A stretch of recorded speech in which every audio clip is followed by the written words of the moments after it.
It all began one May morning when a group of intrepid adventurers, which included my dad, 6 of his co-workers, my grandfather, and an earnest but clueless teenager, that would be me, decided to take the road north as far as it would go, with a chance to land some mighty lunkers.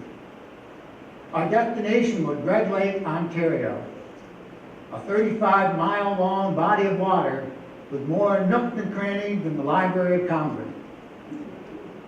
Our route started southbound on M66 highway, right outside our charming hamlet of Athens. Soon we veered westward, skirted past Chicago, and headed north, ever northward. Past the famous cheese fields of Wisconsin we went. Beyond Minnesota's tip we traversed. From there we tacked along Lake Superior's north coast until we arrived at the land of milk duds and honey grams, which along with yoo-hoo and root beer was basically our diet during that 24-hour excursion. Our grateful econovan released 9 even more grateful passengers onto the threshold of the Grand Hotel. Okay, it was just a couple of rustical log cabins, but after that long haul, those accommodations sure looked grand. For the following week, we had the time of our lives, fishing, exploring, spotting wildlife. We were just having a great time. That is, until the next to last day of our stay. We found out from one of the locals about a prime spot supposedly packed with pike. We even got a hand-drawn map. That should have been our first big clue. Remember, this was back in the dark ages, you know, before GPS and smartphones and such.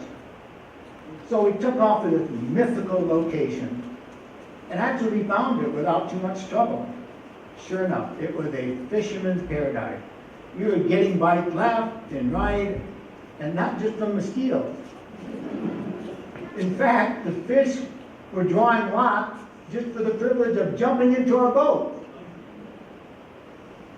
We were having so much fun, we did not realize the day was quickly slipping by.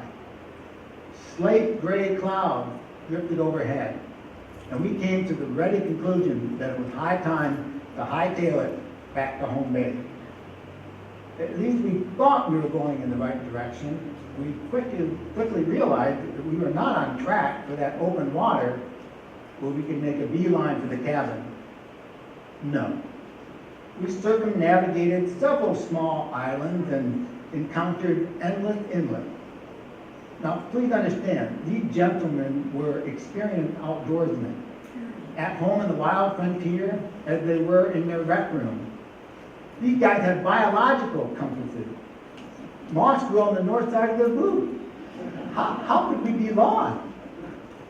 But we were. Our trio of boats huddled and bobbed as we planned one last return home strategy. We decided to just keep heading in the direction we knew led back to the cabin, all the while looking for that elusive expanse of open water. If we didn't find it, we had resigned ourselves to making for the nearest landfall and hunkering down for the night. As the moments passed, a sobering new reality began to sink in. We were dangerously low on fuel.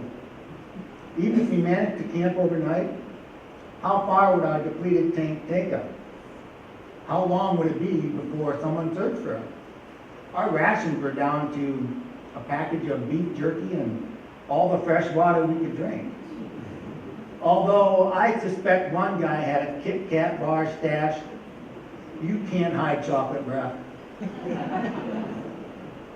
And then, lo and behold, off in the distance, a break in the cloud, as a radiant sunbeam poured through. And what's this? A bright ball of light peeking through the treetops along the facing shore, almost like a reflection of some kind. Could it be? Yes! That gorgeous glint was shining off the metal roof of a remote cabin like a beacon of sanctuary. It truly was one of the great moments of my life. We pointed our bow toward that noble sheen and coasted onto a pebble-strewn beach, powered by fumes and feverish willpower.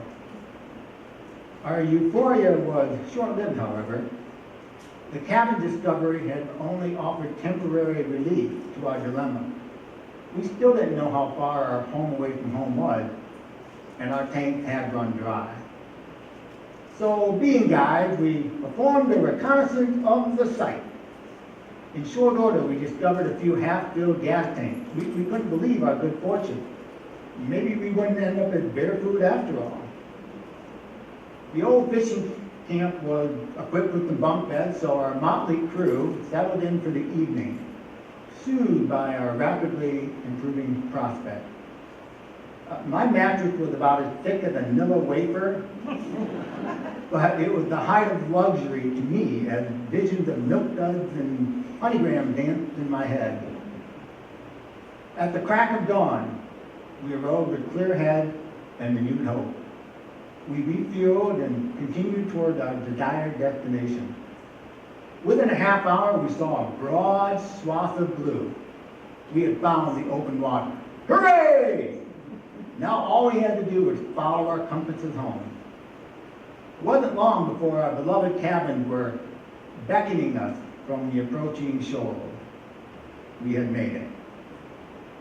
We shambled along the dock and kissed the sweet, sweet ground. A while later, after we had pinked each other purple to make sure it all wasn't just a dream, we began the long trek back to our home, good old Southwest Michigan. As we pulled away, a fellow named Buster, who had taken the wheel for the first ship, tilted his head back and asked, "Y'all want to do this again next year?" Without missing a beat, we enthusiastically responded, "You bet!" Thank you.